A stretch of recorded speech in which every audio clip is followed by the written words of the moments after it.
So this is the hidden truth about the war. And this is where his trail ends as well. The impact of the 7 nuclear detonations on the world's psyche was great. Those who witnessed the carnage went on to organize a global arms reduction. Perhaps they were admonishing themselves. Furthermore, the existence of V2 was concealed. The events that occurred after the war faded from people's memories, and these men were also sealed away from history. Maybe this was one path to achieve peace. And here the curtain falls on this story. However, that does not mean their own stories came to an end. War is something fought on the desk of politicians. As long as they win in the end, that's all that matters. But for us, it's a matter of survival. In order to survive, you need to analyze the situation in an instant. It's the same as living in a city. The rules of this little city apply just as well to that wide open sky. That guy had the same feel about him as this city. I bailed out and landed here. The captain was gone. I've lived a comfortable life since then, and I probably have him to thank for that.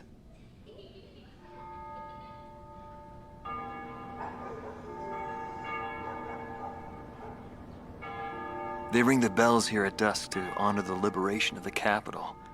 It signals peace, but to me, they are the sounds of death.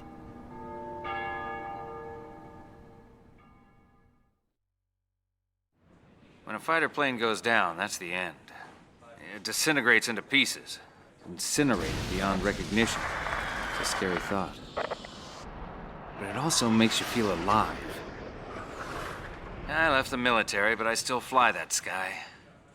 But, it's pretty lonely up there all by myself. I'd love to fly with him again someday.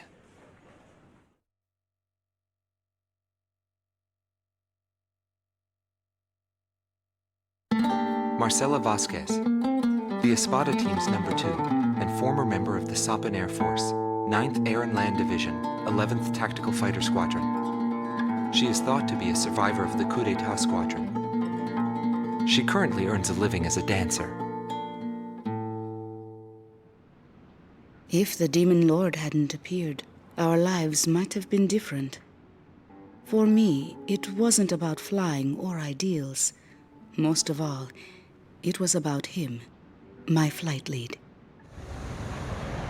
Our mission was to escort the heavy command cruiser that was to act as transportation for the organization. And the Demon Lord appeared, as if to block our path. I will never forget his overwhelming power. One by one, my comrades were shot down, and then the mother bird we were supposed to protect. We survived after the fight. We left our organization and returned to the ground together. But he was heavily wounded. He soon passed away, leaving me behind. We were only able to spend a short time together in peace and quiet. But I don't blame anyone. The regret and suffering that remained after that battle were also what he had given me.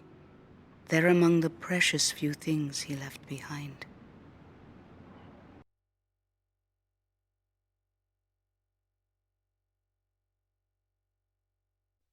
Anton Kunchenko, thought to be head director of A World with No Boundaries, former member of the Balkan Air Force, 18th Air Division, 5th Tactical Fighter Squadron. In his glory days, he was a Balkan ace, and later became head of their Department of Weapons Development and Technology. But the military sent him back out on the front lines as a commander. In March of 1995, he suddenly disappeared along with his platoon and was never accounted for after that.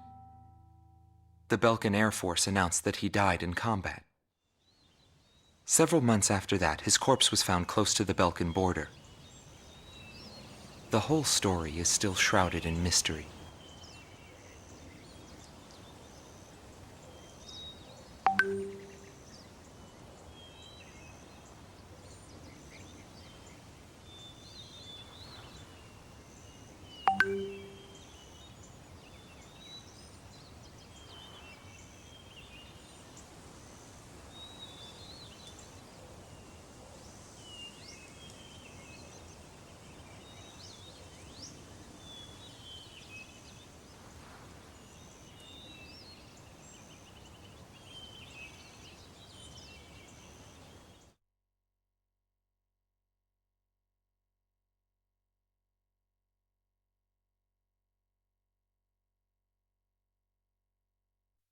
Larry Falk, also known as Solo Wing Pixie. GALM Team's number 2, and member of the Ustio Air Force, 6th Air Division, 66th Air Force Unit. That's right. This man was his buddy, and his enemy. I should have died that day, but I didn't. I dragged my wounded body and reached ground zero of the nuclear detonations. A barren, empty land. I felt an unbearable sadness when I witnessed that landscape. There were still people living there. They were the ones that saved me. It may be true that the world has no need of borders, but would getting rid of them really change anything? The world won't change for the better unless we trust people. Trust is vital in a peaceful world. But that will never happen. I'm still on the battlefield. Right now I'm near a border. I want to see for myself what borders really mean, and what their volition really is. I may not find what I'm looking for, but I still want to try. Anyway, that's what I've come to believe, and I think that's enough. Will he see this video? If you do meet him, give him a message for me. Yo, buddy. Still alive? And thanks, friend. See you again. The Demon Lord of the Round Table. A warrior who soared through the Balkan War, inspiring both fear and admiration. His presence filled the skies for but a few short months before he disappeared. Apart from that, nothing is known about him. I was never able to find out what kind of a person he really was. But whenever they talked about him, they always had a slight smile on their faces. That, perhaps, may be my answer.